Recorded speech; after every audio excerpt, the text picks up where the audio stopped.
pag nagsabi ka ng ano, di ba? Ng oo. Joke bomb, ganun. Di ba? Pwede ka makulong.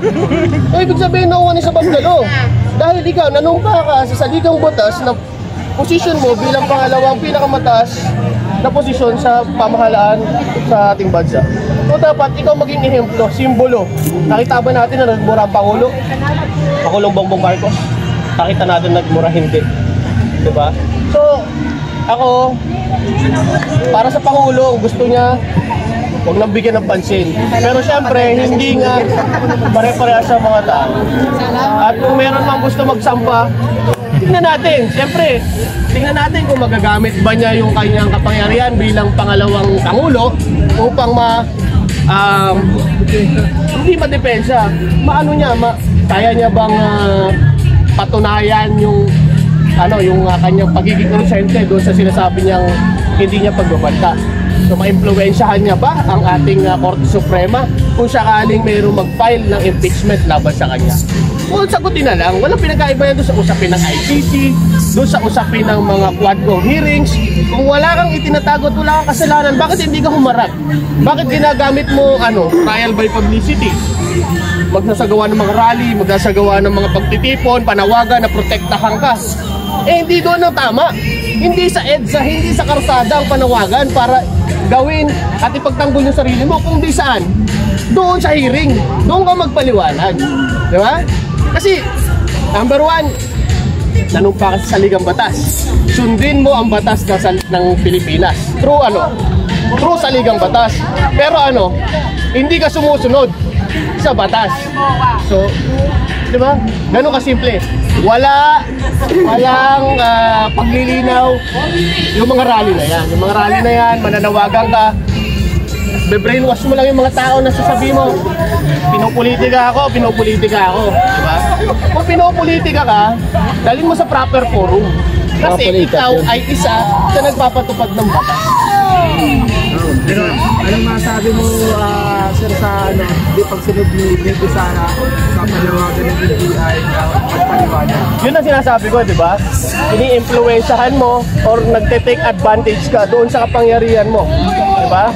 Pero nanumpa ka sa saligang batas ng Pilipinas na pagsisilbihan mo at susunod ka sa batas ng Pilipinas pero ikaw mismo hindi ka sumusunod. So anong gagawin? Yung mga tao nakikinig at sumasampalataya sa'yo, sasabihin, inaapi ka, aping-api ka. Pero hindi sa proper forum doon sa labas sa kalsada. Dapat, pumunta siya ng hearing. Patin siya ng hearing, tapos pumunta siya ng Congress, pumunta siya sa NBI, doon niya sabihin. Dati siya abogado, abogado pa pala. Abogado siya. So alam niya yung batas. So ganun lang kasimple. Delaying tactics or ino-influensyahan niya yung pag-delay doon sa summon sa kanya. Pina. So ganun lang. Huwag maging bobo ang mga Pilipino. Napakasimple lang. Nanumpa ka sa saligang batas upang patupad at sundin ang batas ng Pilipinas pero ikaw mismo ay hindi sumusunod doon sa batas. Pasok, Stephen Lee! Bibi Sara, pakinggan niyo pong ang hinaing nating kasama. Siya na po ay nagbebenta lang ng Biblia pero ngayon galit na po sa inyo. Okay. Pero aside sa mga peke-peking mga resibo na yan, nandiyan pala kayo. Meron pang isang pinakamalala. Alam niyo ba na si Bibi Sara pinagloloko ang mga AFP? AFP pinagloloko. Ano yung katibayan na pinagloloko niya? Di ba nakaraan kakasabi lang niya may nagbabanta sa buhay niya, di ba? Tapos nag-offer si Bronner mismo, AFP. Si Popstop na pagbabantayan siya kung hindi daw kaya nung 300, 400 na security niya, si Bronner na mismo ang magbabantay sa kanya, mag-head ng BP. Kasi anong ginawa ni Sara? Tinanggihan niya yun, di ba? Tapos biglang nagpasaring pa na sabi, I don't trust anyone, di ba? I don't trust anyone. Ibig sabihin, pati AFP na parang gustong ikayatin ng ama niya na mag-ano, di ba? Sedition. Ngayon, inaano niya, di ba? Nire-reject niya. Saka, hindi lang yan. May patunay pa na niloloko niya yung AFP, yung 15 million, naalala niya yun? 15 million na resibo, kinuha lang sa AFP. Para sa DepEd, sabi daw, kumuha ng certificates, di ba? Para dun sa Youth Summit. akala nung AFP, ano lang kasi yung ibang mga grupo kumuha rin ng certificate. Ang ginawa nung DepEd, base sa Confifund, ginawa niyang resibo pang takip dun sa 15 million mula sa Confifund. Ginawang pinasa sa COA. Tapos fake news na lang. Tapos nung nandun na sa Congress, tinanggi ng AFP ni Singkong Duling, wala pong binigay ang DepEd. Ibig sabihin, saan napunta yung 15 million? Di ba? Ibig sabihin, binulsa lang. Binulsa lang. O sino yung, di ba? Tapos yun, yung tatay niya, ikayatin yung AFP, pinagluloko nila yung AFP. Pero Linawin natin yung binanggit niya na pagbabanta sa buhay. Pagbabanta sa buhay ng ikalawang Pangulo. Tatanungin ko kayo, kapag ba nawala ang ikalawang Pangulo, makikinabang ba si PBM? Makikinabang ba yung Pangulo? Yung Pangulong Ferdinand Bongbong Marcos, kapag nawala ba si VP Sara, makikinabang siya? So pag nawala yung Vice Presidente, yung Pangulo natin, lilipat sa Vice Presidente? Di ba? Ganun. Matidimot. Napakabobo mag-iisip nitong mga DDS na to. Napakabobo, di ba?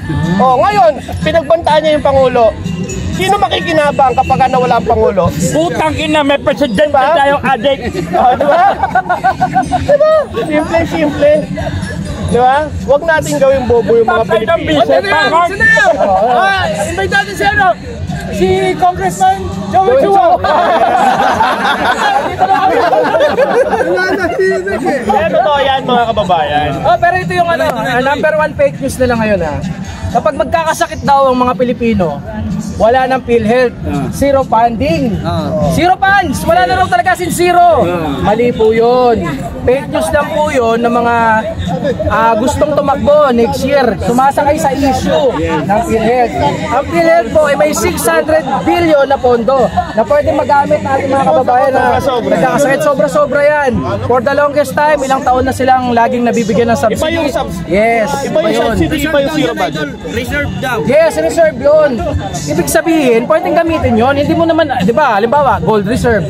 Kapag maganda ang market, value nito, pwede nating muna yan, ibenta. Baka gusto ng mga didilis pag naupo pa si Sara gagamitin yung... Ay, hindi pwede yun, hindi pwede yun. Ginagawang mangmang yung mga Pilipino. Ginagawa kayong mangmang. Gusto nyo ba yan? Ginagawang tanga sila. Oo, yan ba ang Pangulo na gusto nyo para sa 2028? Ang gawin kayong mangmang?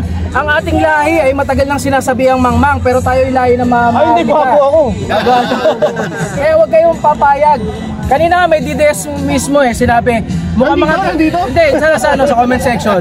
Sabi, mukhang disente lang pero hindi magpapadrug test, ganun daw ako. Isa yung ibig sabihin, ang paningin niya sa isang BBM vlogger, disente. Kasi sila mukhang mga basura.